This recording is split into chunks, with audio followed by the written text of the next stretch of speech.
It is incredibly frustrating to watch capable students get left behind simply because they don't respond to a rigid, one-size-fits-all teaching method. To solve this, we can use a systematic framework called Triarchic Instruction and Assessment, or TIA. This framework rests on three main pillars: analytical, creative, and practical abilities.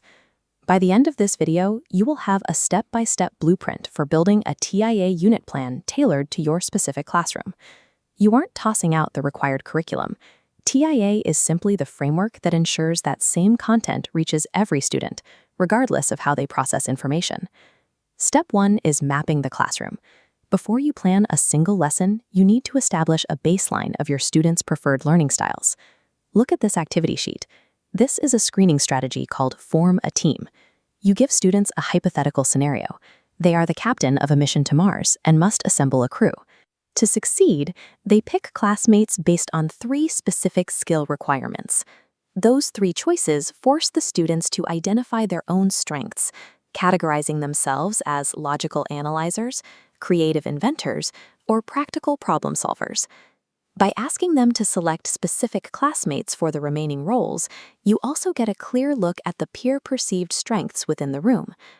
Obtaining this baseline map of analytical, creative, and practical abilities dictates the exact focus and structure of your upcoming unit.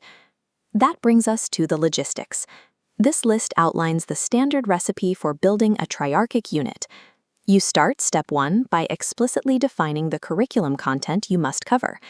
Next, you define the concrete learning objectives and the skills your students need to acquire. To increase their sense of ownership, you can bring the students into this logistical process and ask them to help generate those unit objectives. Then, set your strict timeline and deadlines to ensure the unit stays on track. Finally, divide the unit into specific lesson types, balancing your lectures, group work, and assessments. Locking in these foundational logistics ensures that the TIA methodology enhances your required district pacing rather than derailing it. Now we move to step 5, brainstorming specific activities that teach your chosen content through the 3 TIA channels. For an analytical activity, you could have students compare and contrast distinct historical points of view. For a creative approach in science, you might ask students to imagine protons, neutrons, and electrons are friends and describe their dynamic relationships. For a practical social studies assignment, show them an image of a real-world peaceful march and ask them to apply the First Amendment to it. As you plan, you must avoid the repetition trap.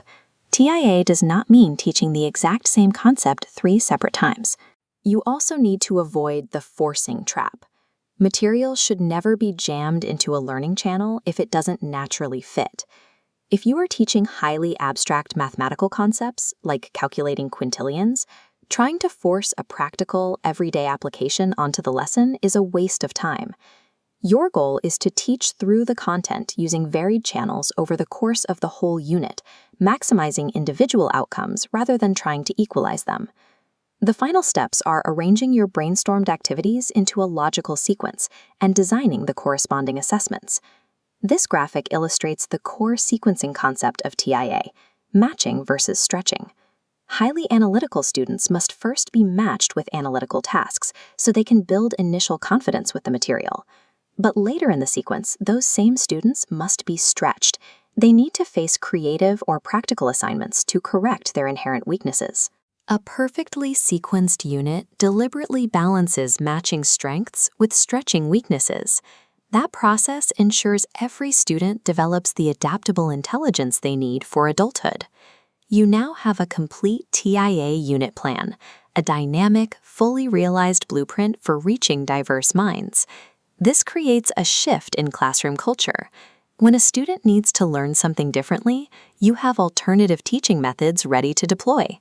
Your homework is to take just one practical TIA prompt and test it in tomorrow's lesson. Read this first bullet point. You can ask your students to use the exact techniques Tom Sawyer used to convince his friends to whitewash a fence to try and sell a product today. Developing intelligence is an important internal step, but the ultimate goal is the practical, real-world achievement your students unlock because of it.